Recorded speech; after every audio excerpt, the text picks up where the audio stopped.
Welcome to the Smackdown Live review tonight, man, for November 27th, 2018. I am, of course, JD. How many of you guys still have that stench of Monday Night Raw lingering behind you everywhere you go? I haven't seen such backlash in and around the community than I did last night.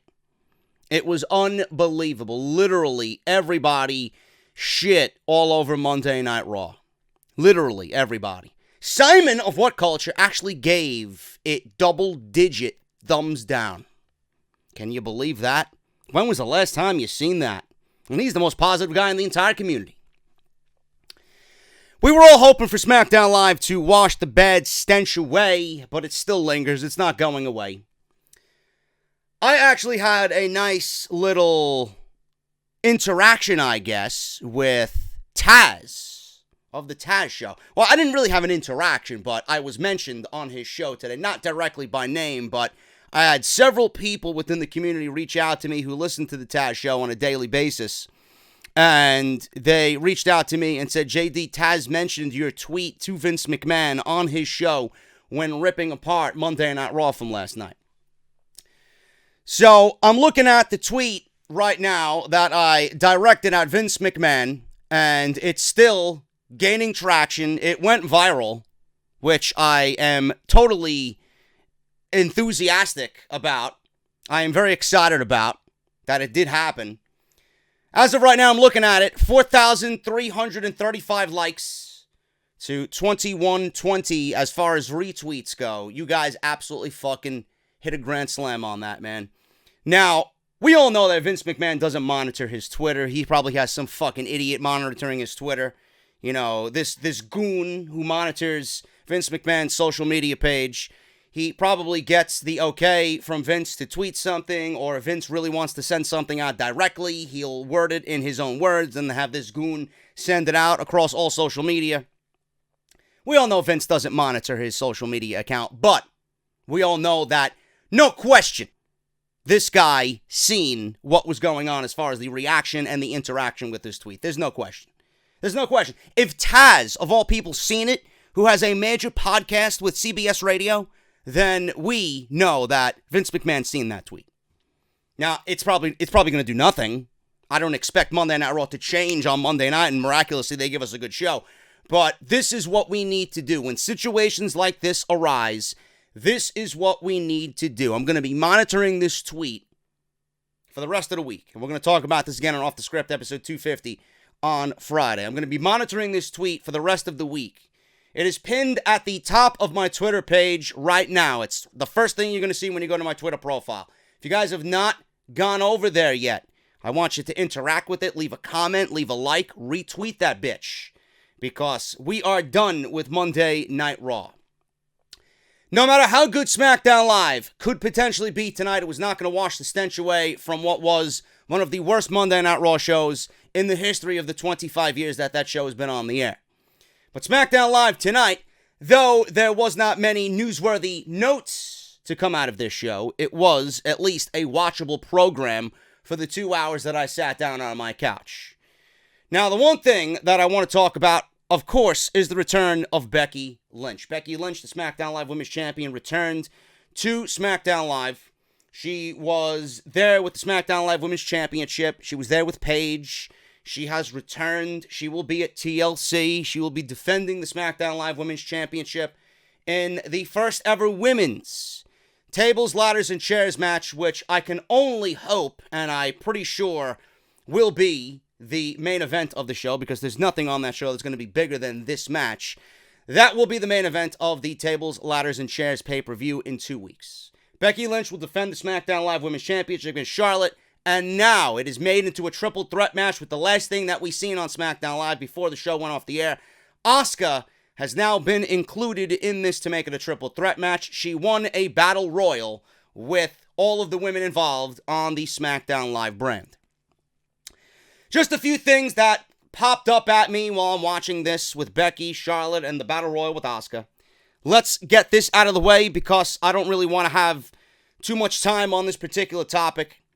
I understand where WWE is coming from with this, and I understand that they want to give us the first time evers, and I understand they want to make it as epic as possible, and I understand that they want to try and stay away from another Becky and Charlotte match, because there's no way that they're going to top what they did at the Evolution pay-per-view, even with the tables, ladders, and chairs stipulation. We've seen all that shit involved in that match, so I don't know what else they could possibly do to one-up themselves from Evolution. I understand where WWE is going with this. I have no problem that they want to build Asuka up and start rebuilding her as a dominant threat and a prominent figure on that show. But it just reeks of fucking laziness that this company just gives shit out for nothing. They hand shit out for literally doing nothing. And if it's not, one of these instances like we've seen tonight, it's very little work involved to get a title shot on these shows. I am not a big fan of burying somebody coming out of WrestleMania. She went into the summer, losing from Charlotte. That was WWE's opportunity to build Asuka back up as a prominent figure on this show. Instead, she was buried and fed to Carmella and James Ellsworthless, and she just sat idle, dancing with Naomi like a fucking clown. And now, all of a sudden, Asuka is in the championship match, the tables, ladders, and chairs match with Becky and Charlotte at TLC. All because she won a battle royal. I wish upon a fucking shooting star that one of these years, WWE takes somebody, it could be a male or a female, and gives me some competitive, compelling television to a point like they did with Becky Lynch. Becky Lynch wasn't handed a title shot because she's Becky Lynch. Becky Lynch didn't win a battle royal miraculously and get a title shot like Nia Jax or get a title shot like Asuka did tonight. Becky won matches. She ran through the entire women's division week after week after week and created some momentum for herself. She accumulated what I call a winning streak. And then she got a championship match. And then this is where all this Charlotte nonsense really started at SummerSlam. But WWE dips into the cookie jar too many times with the same old tire shit. We'll throw everybody out there in a battle royal, and one of them will win it, and then they'll get a title shot, and poof, we have a championship match at whatever pay-per-view for whatever month it is for us to do. I don't like that. I would have preferred Asuka, being Asuka, a killer, someone who's been undefeated for 900 fucking days, just run through the entire roster like we know that she could, slicing everybody up, and then get a title shot. So it's a little lackluster to me that Asuka wins a battle royal and then poof, she now is in the championship match with Charlotte and Becky. But being that it is Asuka, I'm not going to, complain too much. But I'm just pointing out that it's a lack of creative, as always, with this company. And they usually go and do the same thing over and over and over again. It's usually a fatal four-way or a battle royal.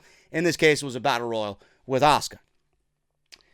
Becky was back. No black eye. No more concussion, I am presuming, unless she is still going through concussion tests. And she will be A-OK for the pay-per-view. No broken nose, apparently. There was nothing on her face. There was no news of surgery. It's very bizarre to me that Becky, coming out of Monday Night Raw with the invasion angle, where Nia punched her in the face, looked absolutely miserable. And all of a sudden, 2 weeks after all this happened, she's miraculously back to 100%. Now, I'm not going to sit here and start my conspiracy shit. I'm not going to sit here and say, well, Nia Jax purposely did it. It was all a work. It was all a shoot. Whatever, But WWE really should have played up the fact that Becky is injured and that she's on the cusp of coming back. And they should have really kept it to a point where it was, well, I don't know what's happening with Becky. They showed her on social media. They showed her getting better. They showed her going through the tests. And it was all doom and gloom coming out of Monday Night Raw. And now it makes me look back on that instance on Raw, and if any of it was really as serious as they made it out to be. I guess it worked out in the end. Becky's more over than ever before. Becky's certainly more over than she was walking into that invasion. Nia Jax, for better or worse, is over. She's still fucking terrible, but she's over. It might not be legit heel heat, but they're definitely playing off the fact that she broke Becky's face. And when you say that you broke the most popular individual in the entire company and her face, you're going to get shit for it. So I'm guessing WWE is just really playing up the fact in that aspect, but Nia Jax, deep down, is fucking terrible. So it really makes me wonder what's going on with Becky Lynch. People were thinking that it was an orbital bone fracture. You know, people were contemplating, well, if it's an orbital bone fracture, she could miss WrestleMania. If it's a broken nose, she could miss TLC. You know, it was nothing but a mild concussion. And it was none of those other things, thank Christ. Because we don't want to put any damper on the fact of her missing WrestleMania. Because this is Becky's WrestleMania. So I found that to be very bizarre as well. Let me know what you guys think about that. The other thing people were mentioning here to me tonight is Charlotte. WWE is once again handing out title shots because her name is Charlotte Flair. Realistically, I want to bring this up, and I'm not really going to spend too much time on this either because I'm going to let it slide this time because I know this is playing into the overall bigger picture. WWE handing out fucking title shots to Charlotte like they're handing out fucking underwear. You know, it's ridiculous. Charlotte didn't do anything to deserve another title shot. And let's go all the way back to Evolution. She lost to Becky Lynch. Becky Lynch ended her at Evolution. That was the end of their feud. So right out of the gate, I'm not interested in seeing another Charlotte versus Becky Lynch match at TLC. But WWE, before the announcement of Asuka, was giving us another Charlotte versus Becky Lynch match. But WWE, in typical fashion, well, we're going to give you the same match because we have nothing else planned and nobody else is built up on the roster, but we'll add the TLC stipulations so that you get excited about it anyway. So it's kind of different, but at the same time, it's not. So that's what they're doing. Becky beat Charlotte in a match that absolutely ended everything that was going on with them. Charlotte was chosen by Becky personally to battle Ronda Rousey at Survivor Series. Charlotte lost that match by disqualification because of her kendo stick attack and her steel chair attack on Ronda Rousey.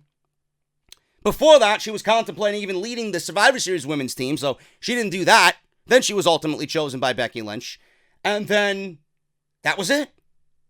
So what did she do, stemming from Evolution up until present day, to deserve another title shot? So I understand people's frustration with that aspect. Yes, it's not logic, it's not common sense, it's WWE handing out shit to Charlotte because she's Charlotte Flair. But honestly, guys, it's not that big of a deal this time around. It's actually leading to a bigger story. And I don't believe I'm actually giving these fucking people the benefit of the doubt, but I honestly believe that this is the start of Becky and Charlotte being in WrestleMania's main event with Ronda Rousey. Not something I'm really for at this stage of the game. I do not want a triple threat match. I want it to be Becky and Becky Spotlight alone. But you know WWE did not like the fact that Becky single-handedly turned their plans upside down. Becky pretty much took the eraser personally and erased everything that Vince McMahon had penciled in for WrestleMania with Ronda Rousey and Charlotte Flair. And this company does not like when they want something and it's changed by the fans. The fans, with the help of Becky Lynch, changed this fucking WrestleMania main event. And they don't like that. So you know Vince McMahon is going to try his best to make you think that we need a triple threat match when we all deep down know that this is Becky's WrestleMania moment with Ronda and that should be the one-on-one match. I can go into my reasons why I don't want a triple threat. I could book you Charlotte in a number of different ways at WrestleMania, but Vince wants Charlotte. Vince wants his queen. Vince wants his female Roman Reigns in the main event of WrestleMania. I am not going to be bothered by this at this stage of the game. I am hoping that this leads to a bigger story and that the story is going to involve everybody as long as Becky Lynch is there. That's all we should be concerned with right now. Seriously. This is all that we need to have happen. We should be lucky that Becky, WWE should be lucky. I mean, we knew what we had in Becky Lynch to begin with. The WWE should be so lucky that by happenstance, by sheer luck, by the grace of fucking God, that they have this version of Becky Lynch in their fucking lap. It plopped right into their lap. They have this version of Becky Lynch on their roster right now, who is the most over thing in the entire company. She's single-handedly transforming the entire women's division. People thought Ronda was coming in to bring legitimacy to the women's division. Little did WWE know they had Becky Lynch hiding in the shadows. And now Becky is doing all of the work that Ronda was supposed to be doing. They don't like that. So by the grace of God, they have this version of Becky Lynch. And we, as fans, should be lucky that WWE has this opportunity to make everything feel that much bigger. We should be lucky as fans that our number one choice is going to WrestleMania and actually having a part in this, where the original plans didn't call her to be a part of anything. Who the fuck knows if Becky was even scheduled to be at WrestleMania? She'd probably be in that Battle Royal. And they probably have her win the Battle Royal and make it a big deal. And then we all know what happens when someone wins that Battle Royal. It's worthless. So we should be lucky that Becky is right now potentially scheduled to be a part of the main event of WrestleMania. So I'm not going to be too bothered with Charlotte getting a championship match here out of nowhere, because it's telling a bigger story. Now, where do we go from here? WWE, my first thought when this triple threat match was announced, even before that, my first thought when Becky and Charlotte was announced is like, I can't believe they're giving us another Becky versus Charlotte match. What the fuck could these women do that we did not see in Evolution? And then Asuka got involved, and Asuka was now added to make it a triple threat match. First time ever, TLC match at the pay-per-view. Something that I hope main events the show, because there's nothing bigger in WWE right now than Becky Lynch, and there's no reason why Becky Lynch shouldn't be closing shows. That's just how big she is. I love this, but it's not without criticism. WWE had the easy out to take the title off of Becky Lynch if they wanted to have some fun with this, and if they wanted to be creative in their storytelling. They could have easily taken the title off of Becky Lynch, and because she would be stripped of the title, and it's not really in her power to say anything or do anything, she's being forced by management, that would rile up the fans even more. That would rile up everybody even more, and in my eyes, that would actually make Becky bigger than she already is. Because they're taking something away from her that everybody thinks she deserves because of Nia Jax. That would make Becky bigger.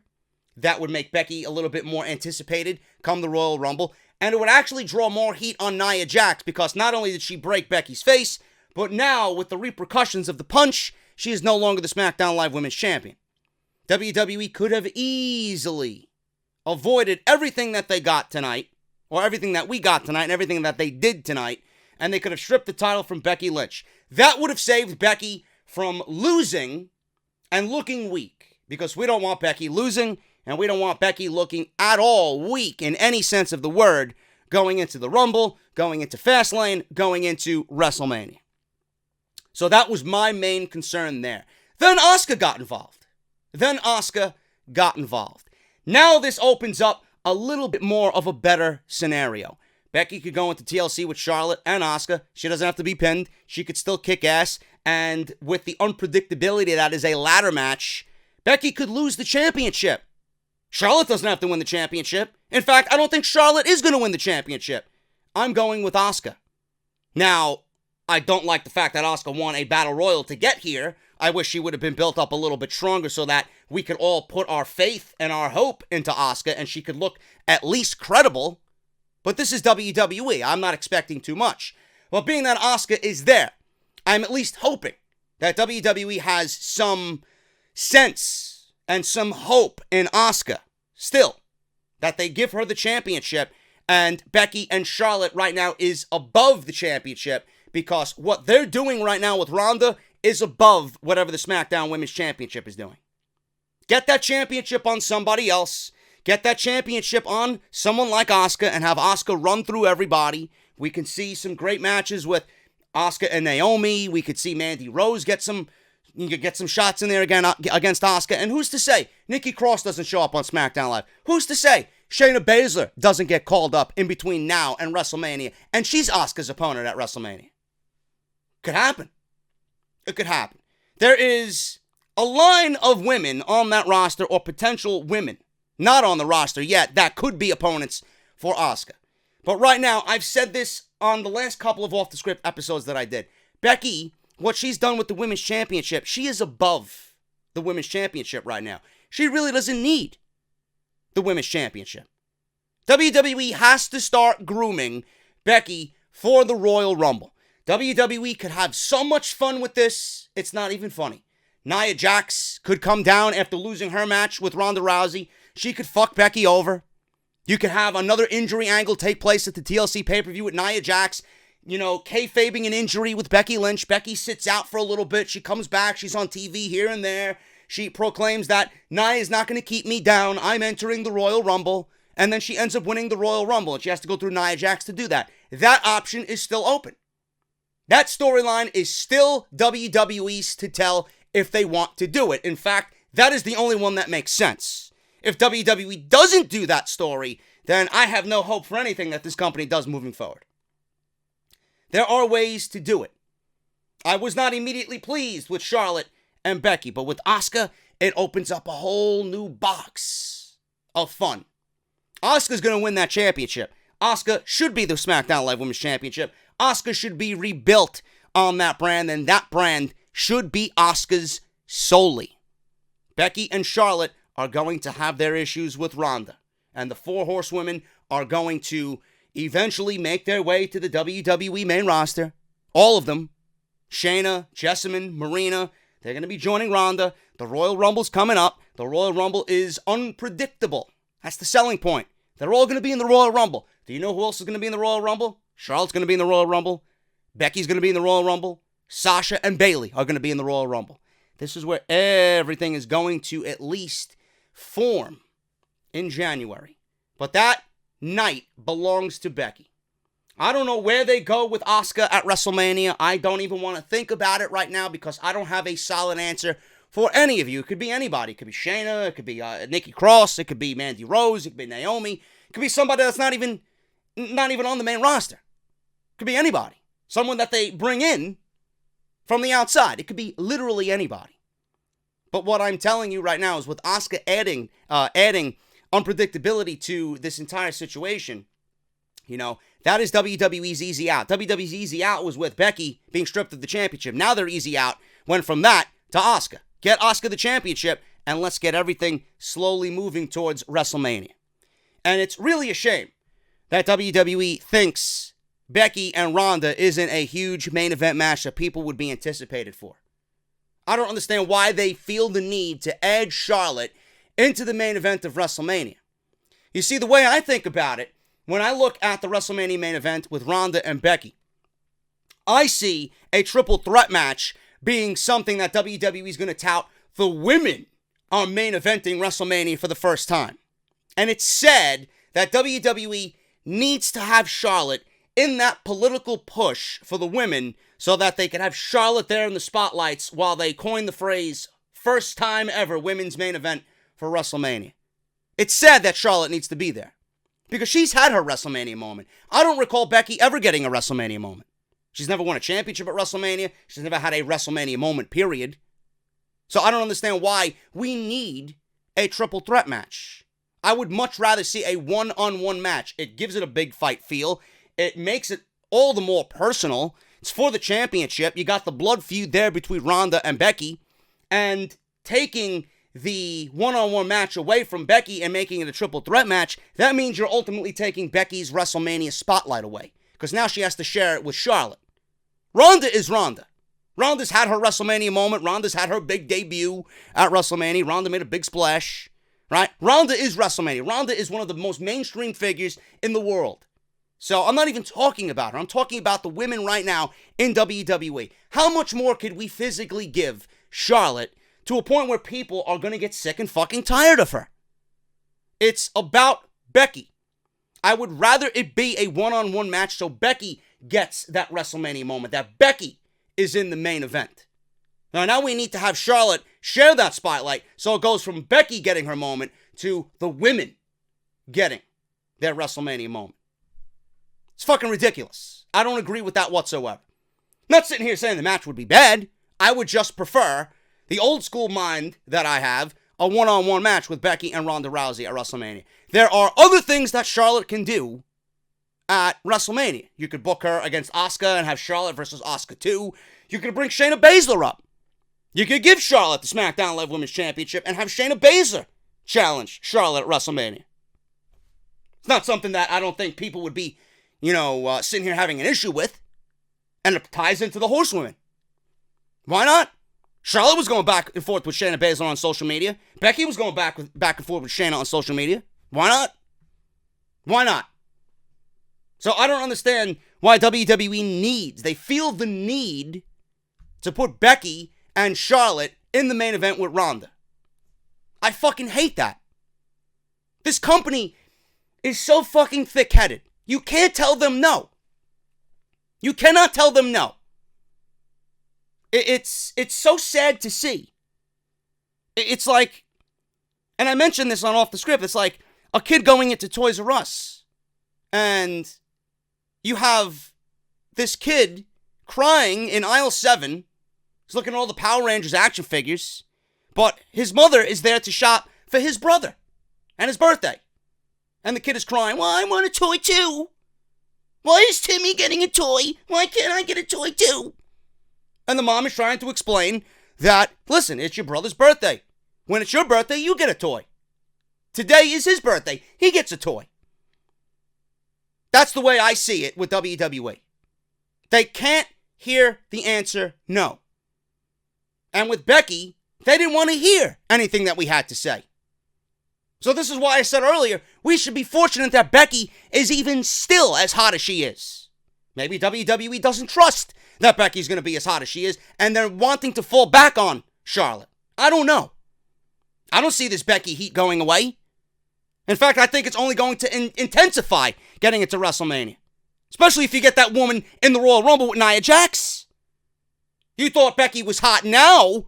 Wait till you close that chapter of the feud.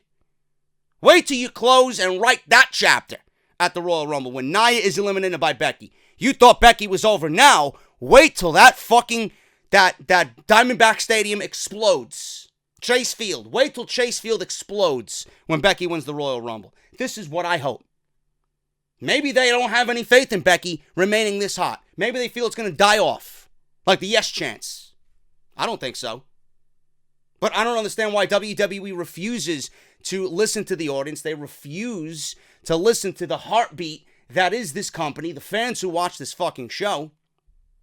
I don't understand why this company refuses to hear, no, we don't want something. And the more we don't want something, the more that they're going to push their agenda on us. Charlotte is their agenda.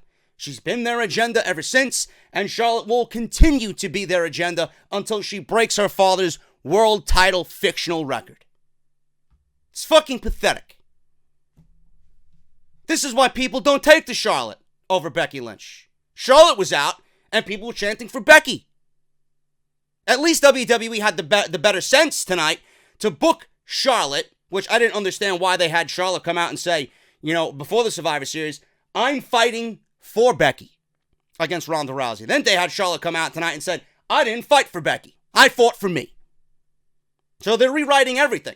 Charlotte went from being Becky 2.0, which Becky actually called her out on, and Charlotte went back to being bitch Charlotte Flair, which is probably better for everybody. She needs to be cocky. She needs to come from wrestling royalty. That's the way her character should be. She's better than everybody. She's the superior athlete. She's the best female wrestler in the world, according to some. Show me. Act like it. You don't need to be brutal and, beat up an MMA fighter. You don't need to be like Becky Lynch and be all tough and the man. Be a bitch. Be a heel. Be a fucking cocky bitch who thinks you're better than everybody.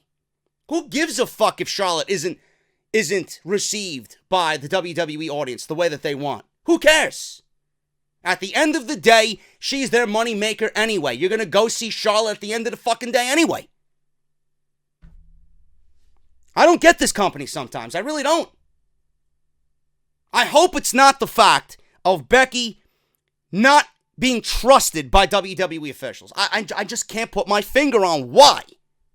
I can't put my finger on why they won't give Becky the one-on-one match that she deserves with Ronda.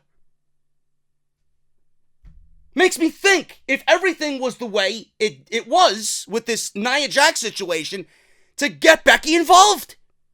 Maybe Vince McMahon did pull the rug over our eyes. I don't know. I would not be shocked whatsoever if this entire thing was a fucking work.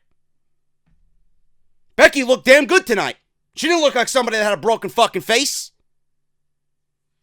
She should be home recuperating. If she had surgery, she would have been all bruised up. There's no fucking way. It really makes you wonder if everything was fucking strategically planned for Charlotte. I'm going to throw it out there. I don't want to be a fucking conspiracy theorist right now, but I'm throwing it out there. It's just a little bizarre to me.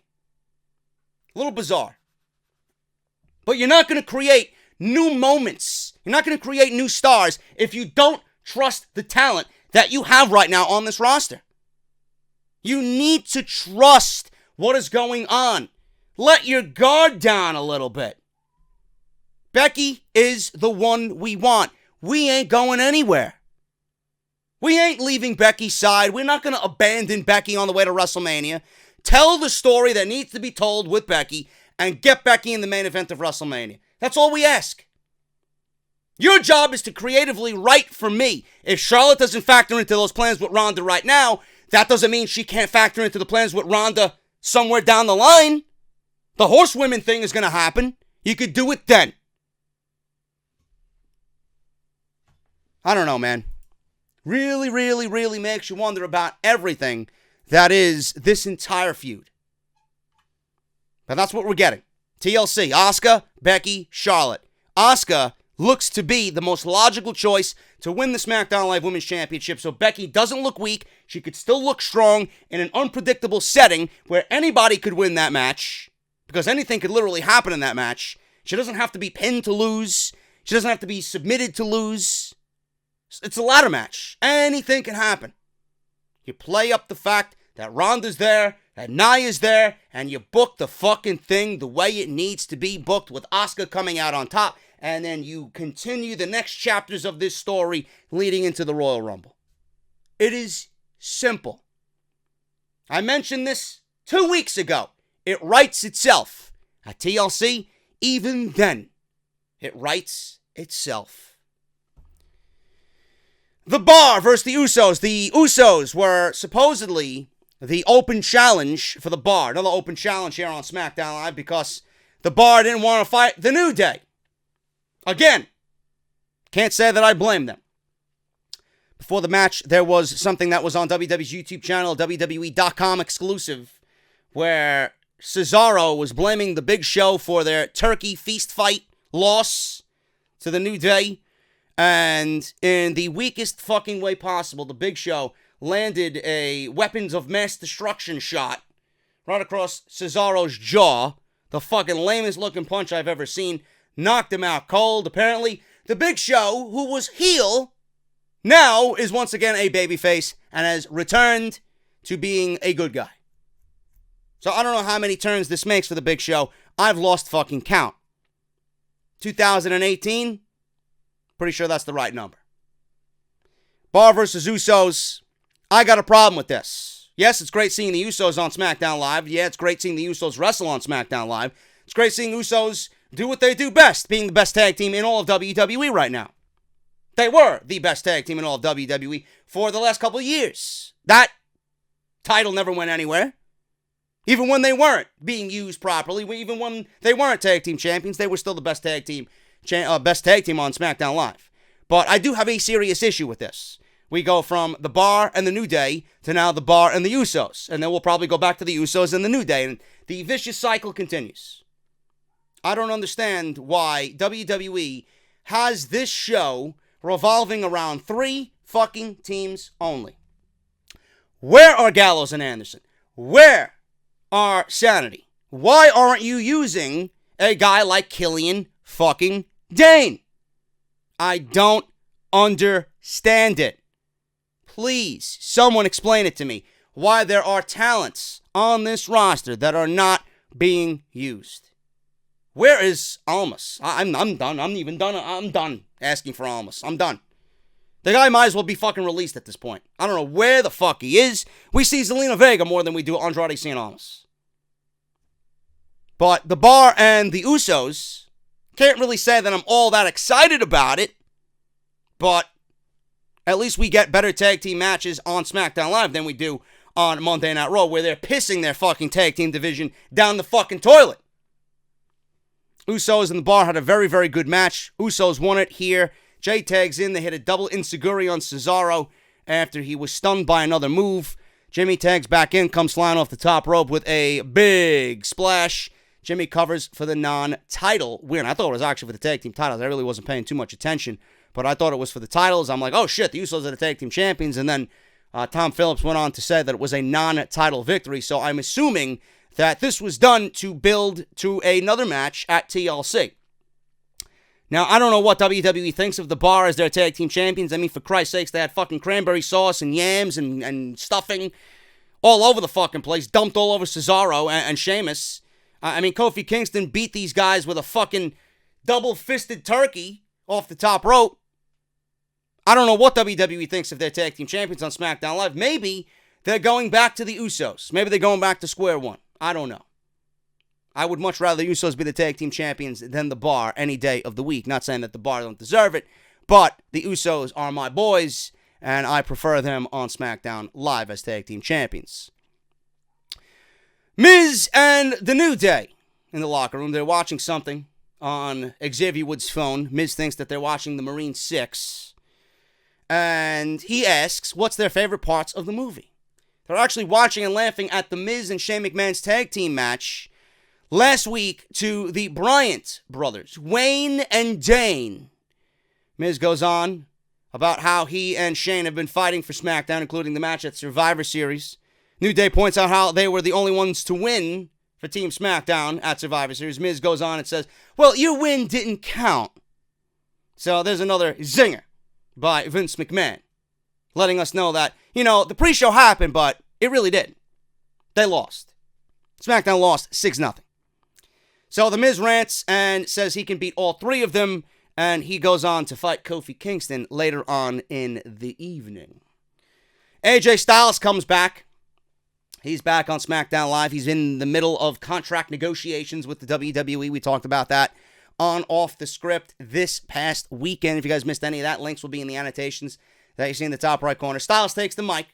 He's got a new t-shirt on, www.shop.com for the holidays. Talks about losing the title to Daniel Bryan and says no one likes to lose. That is true. But what bothers him is the way that he lost. Styles shows us a replay of the low blow from Daniel Bryan and how we got this new Daniel Bryan. Styles says he knew he had a target on his back as champion, but he didn't think that the target would have moved on somewhere else on his body. Styles knows what it's like to want the WWE title so bad that you'll do anything to get it back, but Bryan went too far after the match with the kicks to his face. Styles says he wasn't medically cleared to compete at Survivor Series, and he was just cleared this past week. Styles says he watched from home while Bryan explained his actions last Tuesday, and he shows us a replay of Bryan's promo, which was probably one of the only highlights of SmackDown last week. Nothing was the highlight of Raw. I was about to say the highlight of Raw. Nothing is a highlight on Raw. And he declared that the Yes Movement is dead to Daniel Bryan and that the new Daniel Bryan is here to stay. Styles is looking forward to beating Bryan's face in and says we don't have to wait till TLC. Fans chant yes as they want the match now. AJ says Bryan isn't here tonight, so that's not happening. And he wasn't at the weekend's live events. AJ says it sounds like Bryan has been watching Raw and got an idea of how they do things over there. But this isn't Raw, thank Christ. It's the house that AJ Styles built. AJ said for 371 days he never missed an event because this is where he belongs. AJ tells Bryan to make sure he's at TLC and he can bring his dreams and his excuses, but he better not forget the WWE title because it's going right back to AJ Styles. AJ was actually reportedly the one who vouched to Vince McMahon to lose to Daniel Bryan. He was just burnt out. He was honestly just burnt out from the strenuous road schedule that they put him on, literally defending the title at every house show, doing what he needed to do as champion. He was just burnt out. He couldn't take it anymore. And I understand that wholeheartedly. And that's where the reports came, where AJ Styles wants a lighter Randy Orton-esque schedule. And with the landscape of the independent scene right now and the fact that New Japan is lobbying to talk to WWE talent and vice versa, they really want some of the guys that WWE have coming up on contracts, or their contracts are coming to an end. All the rumors about All Elite Wrestling, WWE is not going to let AJ Styles go anywhere. This guy asks for any amount of money, he's getting it. This guy asks for schedule to his liking, to spend more time with his family and be off the road, he's going to get it. This guy is going to want some creative control, he is going to get it. The WWE is AJ Styles' magic genie. Whatever he asks for, he is going to get it. For the simple fact that WWE appreciates everything that AJ Styles has done. WWE believes in AJ Styles. They're happy with AJ Styles, with what he does in the ring, with the merchandise he sells, with the crowd reaction that he gets. I know this for a fact. They'd be fucking stupid to think otherwise. But they are not going to let this guy go anywhere else. He is WWE for life. He is rumored to be talking to WWE about a 3-year deal. He's going to get anything he asks for. And the main priority here for WWE is to make sure that that fucking man is happy. That's it. That guy says something, you drop your pants and you do it. Simple. There's no reason why AJ Styles should be unhappy whatsoever. You don't want to give anybody a reason, on top of what we're seeing right now with this fucking terrible product, a reason to leave. If money is going to make him happy, schedule's going to make him happy, creative control is going to make him happy, time with his family during the holidays, to spend time with his kids and watch his kids grow up and attend a fucking school play or one of his children's sporting events, let the fucking guy do what he's got to do. There is more than enough talent on this show for you to get by with AJ Styles not being there a week or 2 weeks or 3 weeks. And I'm sure by that time in 2019, NXT is going to have a few call-ups. So I would not be too concerned with it. That man is happy, you're happy. Simple as that. I'm excited for the match at TLC. I don't know if Styles is going to win or not. I would rather see Daniel Bryan go into WrestleMania as the WWE champion. I would like to see the possibility of Styles and Lesnar if WWE wants to explore that, but I don't think that's going to happen with the rumors of Seth Rollins now being the front runner to fight Brock Lesnar at WrestleMania. I don't know. I'm hearing a bunch of different rumors. I'm hearing Rollins-Lesnar. I'm hearing if Styles does not factor into winning the Royal Rumble or into any championship plans, that he may settle down and go one-on-one with Shawn Michaels. I don't know if that's true or not, but we'll see. Anything can happen. But I would rather Daniel Bryan go into WrestleMania as the WWE champion. It opens up a whole plethora of opportunity for a lot of different guys, and it's a little bit more unpredictable if you ask me. Daniel Bryan going in as champion to WrestleMania makes it a little bit more difficult to predict what is going on. And the fact that he is finally healthy and he's got this new heel role and Vince McMahon allowed him to portray this character on TV with his blessing, they're not going to take the title off him right away. AJ did what he did with the WWE Championship. You can't take that away from him. So AJ is either going to put Daniel Bryan over, right? Or he's going to Monday Night Raw in 2019. There's no reason why AJ is going to be the WWE champion again. That's just the way I see it. Let Daniel Bryan have the ball, let him run with it, and let's see where he goes. He's healthy enough. He's got this new character that everybody is going to be invested in. I'm invested in. I can't wait to see what Daniel Bryan does as a heel. I love the attitude that he's portrayed so far. Let's give him the opportunity to do so. And the match at TLC, it's going to be a great match. It's going to be a great match. But AJ should be the one to put Daniel Bryan over and legitimize his run right out of the gate. We'll see what happens. Shinsuke Nakamura and Rusev. This was supposed to be a match between the two, non-title, and this match never got started. Rusev came out for his introductions. Greg Hamilton introduced him. Nakamura was in the ring. Before the bell even rung, Nakamura still had his jacket on. Rusev was taking his shirt off. A Kinshasa to the back of the head, and then again, he threw Rusev to the outside. He walks up the ramp and does another Kinshasa right to Rusev, and that laid Rusev out. No match took place. Why did this happen, JD? Well, I don't know. This proves to you, and this proves to me and everybody watching, that WWE, the first thing that went off in my head is that WWE has absolutely no faith in Shinsuke Nakamura. They have nothing creatively for Shinsuke Nakamura at this time, and his contract is up in January, I do believe. I would not be surprised if WWE lets him walk. This goes to show you that they have absolutely nothing to do creatively with Shinsuke Nakamura, and I don't know how the fuck that is humanly possible. Another guy in NXT that was booked perfectly comes to the main roster, and somehow they don't know how to book. All you have to do is look at what NXT did. Same thing with Finn Balor. What's the fucking difficulty? So he's the United States champion. What has he really done with the United States Championship? Nothing. As far as I'm concerned, he's keeping that belt warm for a guy like Rusev. And that's what exactly happened here. They had no match. We've seen this at Crown Jewel during the pre-show. It was a decent match then. Now they're going to get it on the TLC show. Whether it's on the main show or the pre-show, I don't fucking know. And nor do I care. Shinsuke Nakamura, in my eyes, is absolutely fucking ruined. Nobody gives a fuck about Nakamura, and that is a damn shame. TLC is up for Rusev and Nakamura for the United States title. I am sure about it.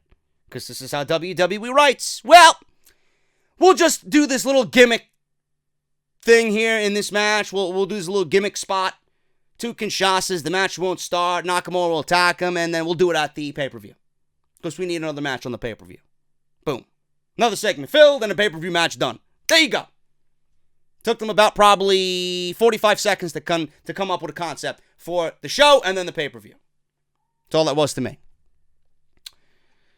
We had the official 20-year celebration of Jeff Hardy.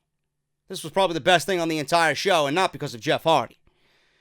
So they're showing all these highlights of Jeff's career.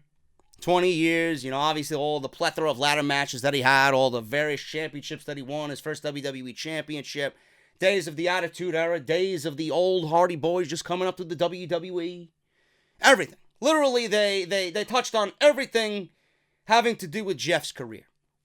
All the superstars are out on the stage, they're all clapping along, giving respect to Jeff. Jeff's blowing kisses. Michael Cole's in the ring conducting an interview. Jeff says this is no way a retirement speech. We are going to create new memories moving forward, and whatever the future brings us, I'm excited for. Very simple. Very simple. He's just happy to be 20 years a WWE family member. That's all it was. So, I'm going to be honest with you. I was expecting an RKO during this segment. I was expecting Randy Orton to just slither into the ring and just fucking ruin everything. But what we got was even better than Randy Orton, who right now is jerking off to Rey Mysterio's mask somewhere. Well, the fact that he took the mask off Rey Mysterio.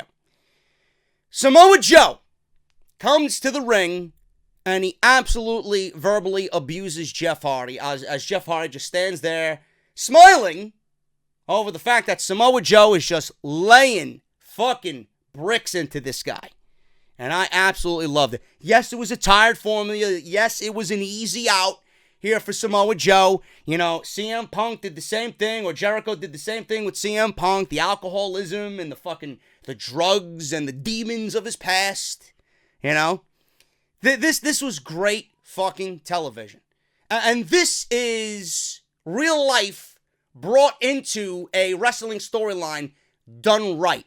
Because Jeff isn't an alcoholic anymore. Jeff isn't a drug addict anymore. Jeff isn't struggling with his demons anymore. He is very much a family man. He's very much a loving husband, a loving father. He wants nothing but to provide for his family. He wants a great life for his wife and his kids. That's all that he wants, and that's all that he will continue to do. Jeff was one of the most humble guys I ever met, man. One of the nicest guys, pro wrestling-wise, that I've ever met. Him and Matt, both. Huge class acts, man. So the fact that Samoa Joe is bringing up Jeff's past, but Jeff right now is clean as a fucking whistle, this is great television. This is exactly what I'm talking about bringing real life into wrestling storyline. You see, when Dean Ambrose does it, it comes off as unnatural. He's mentioning Roman Reigns has to pay for his crimes to the big man upstairs, like Roman Reigns' ex for leukemia, right? And Dean Ambrose is sitting there telling people that they smell and the cities that he go to are rotten and disgusting and you know, you need vaccinations, and he's on Monday Night Raw pulling his fucking pants down as a psychotic heel, exposing his fucking rear end to everybody. So it's a tale of two different worlds. Ambrose is a cheesy fucking heel. He went from this psychotic, you know, just intriguing character to now a fucking joke. And he's mentioning Roman Reigns' name in vain here when he's out getting treatment for his illness. He's off television. He's not factored into anything. And they're building this entire thing around Roman Reigns, mentioning Roman Reigns' leukemia. Why? That's lazy writing. At least let the man come back before you start mentioning his past and his past illnesses and why he was out. At least Jeff Hardy's on TV, clean as a whistle, like I said. Joe has every right to just dig into Jeff Hardy like that. And I thought it was fantastic. Joe congratulates Jeff Hardy and asks him to forgive his tardiness. Joe says he was in the back popping bottles of champagne, about to come out here for a toast. And that we can all agree that a bottle of champagne around Jeff probably isn't a good idea. Shane McMahon steps up and tries to stop Samoa Joe. Samoa Joe's like, get the fuck away from me. So he goes and walks slowly to the ring with the microphone in his hand. And he brings up the video package on Hardy's career and says he was probably too incoherent to remember anything that was played here tonight.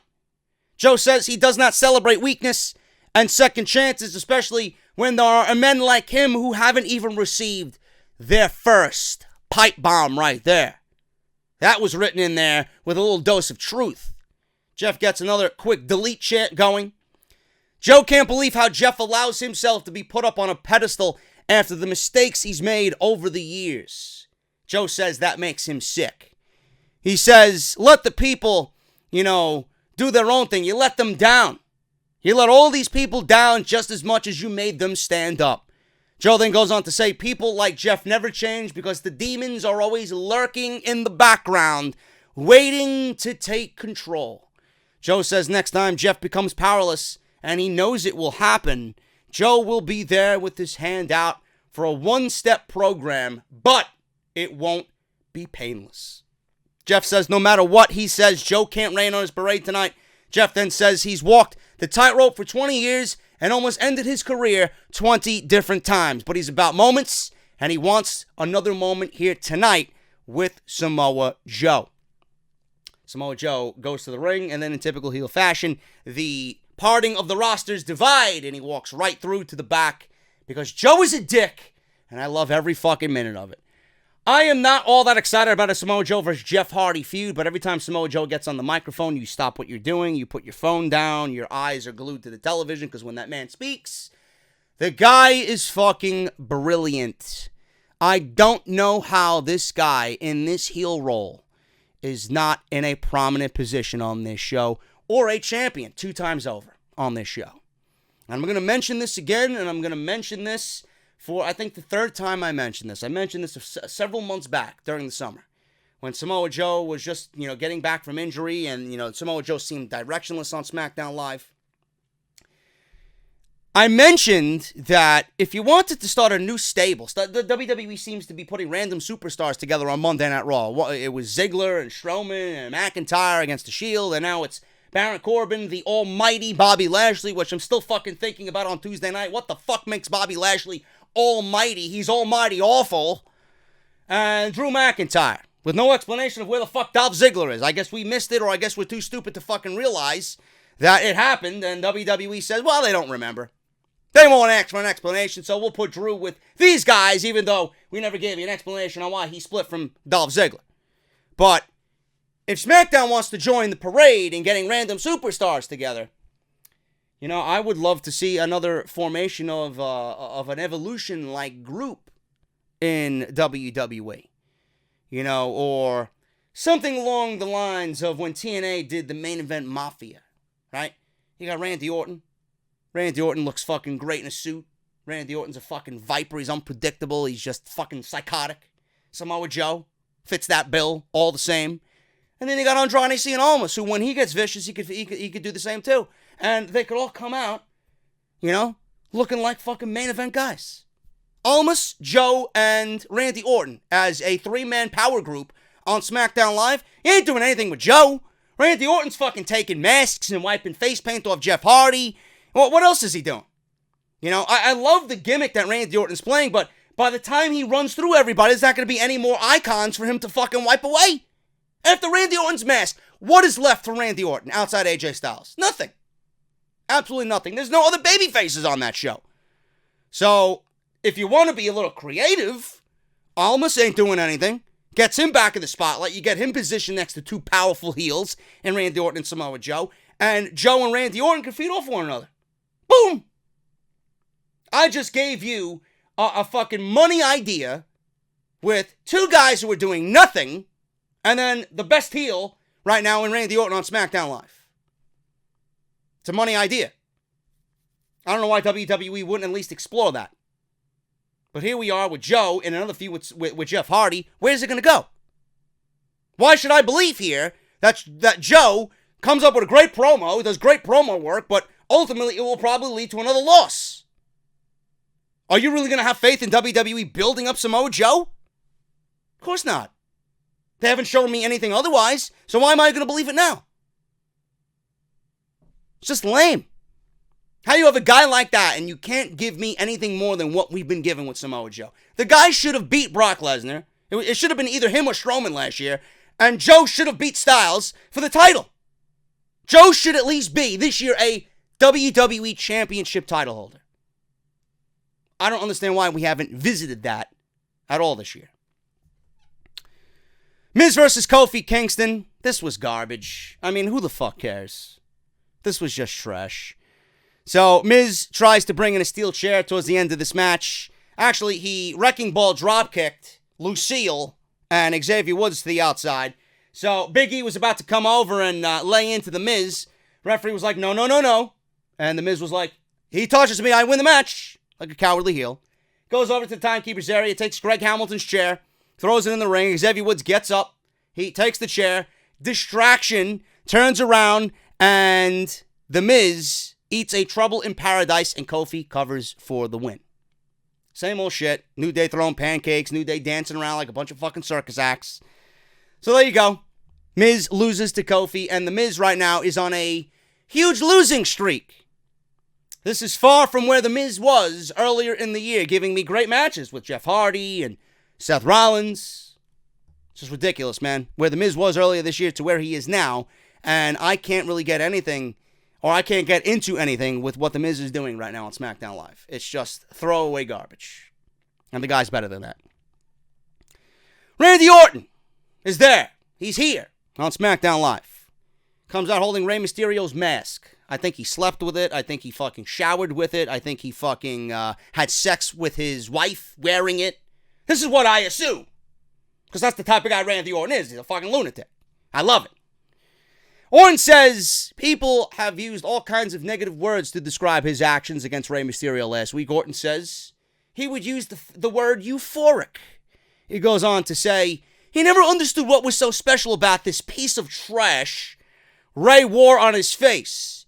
Orton says he never bothered to learn because he simply didn't care. Says he didn't last week care, and last week wasn't to disrespect Rey's culture. It was to hurt Rey and bring him down from the pedestal that people have put him on already. Orton wanted to prove that Rey is just another one of Orton's victims at this stage in his career. Another victim of the 3 most destructive letters in sports entertainment, R. And then before he finishes saying KO, Rey Mysterio's music hits. He comes down to the ring, running down to the ring, wearing a neck brace and a mask. And Rey rushes to the ring, but Orton meets him to the outside, and they start brawling on the outside. Orton launches Rey into the barrier a few times, takes control over this until Rey starts fighting back, sends him into the ropes, in the ring, hits a 619. Rey is going to the outside to grab his steel chair after the 619. He raises it in the air, holding it up for fans to see. Rey brings the chair back in, and Orton rocks him as he comes through the ropes and hits his rope-draping DDT on the chair. And this is where things get a little fucked up. So we get Orton, who grabs the chair and he wraps the chair around Ray's throat, and he throws Ray into the steel steps with the head of the chair, jamming Ray right in the throat, not wearing the brace. So obviously he injured the neck once again of Rey Mysterio. So that makes 2 different times that Randy Orton attacked Rey Mysterio with a steel chair. We are headed towards the TLC pay-per-view. Tables, ladders, and chairs. I would not be shocked if we get Randy Orton versus Rey Mysterio in the favorite of everybody, though the favorite match of everybody come TLC, the dreaded chairs match. That's what we're getting at TLC. I almost guarantee it.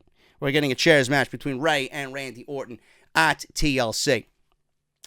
One little key observation here is everybody came down from the back, the officials, we had management come down to try and stop this big brawl, right?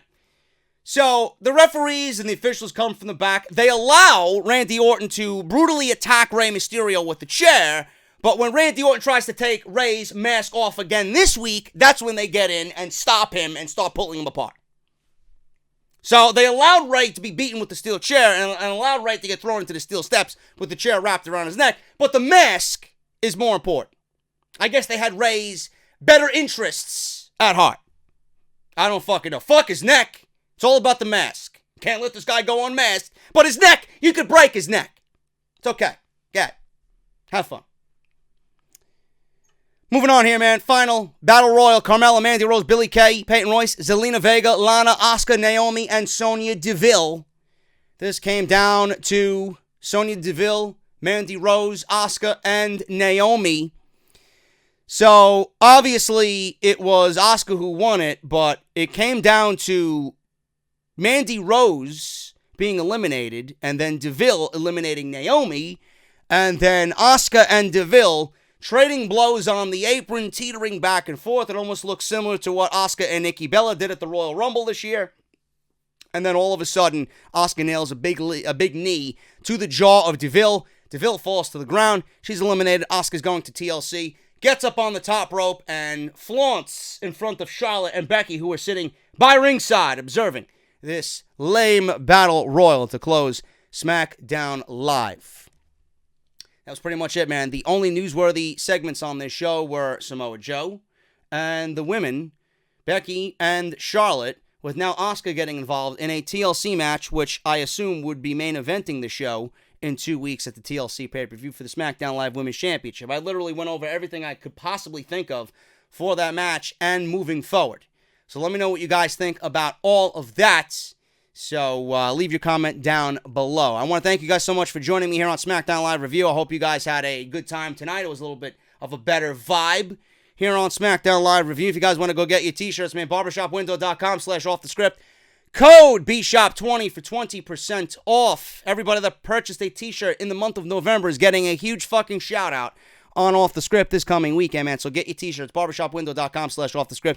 18 designs in total. The best looking t-shirts in the podcast game, bar none, right here on youtube.com. And if you guys want to follow me on social media, at JD from NY206, hit that subscribe button, turn on that bell for notifications. And if you guys want to support the podcast on Patreon, patreon.com/JD from NY206. Go and retweet my tweet to Vince McMahon. It is pinned at the top of my Twitter profile. We are now looking at 4,400 likes right now as we went viral to Vince McMahon. And only Off the Script can do that, guys. Thank you so very much. Let's get that shit over 5,000 by the end of the night.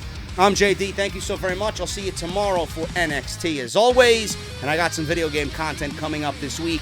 The finish of WWE 2K19 My Career and more Spider-Man coming up for you guys as well this week. Thank you guys so very much. Hit that thumbs up. Let's try for 2,000 thumbs up on this SmackDown Live review, and I'll talk to you guys tomorrow for NXT. Have a good night.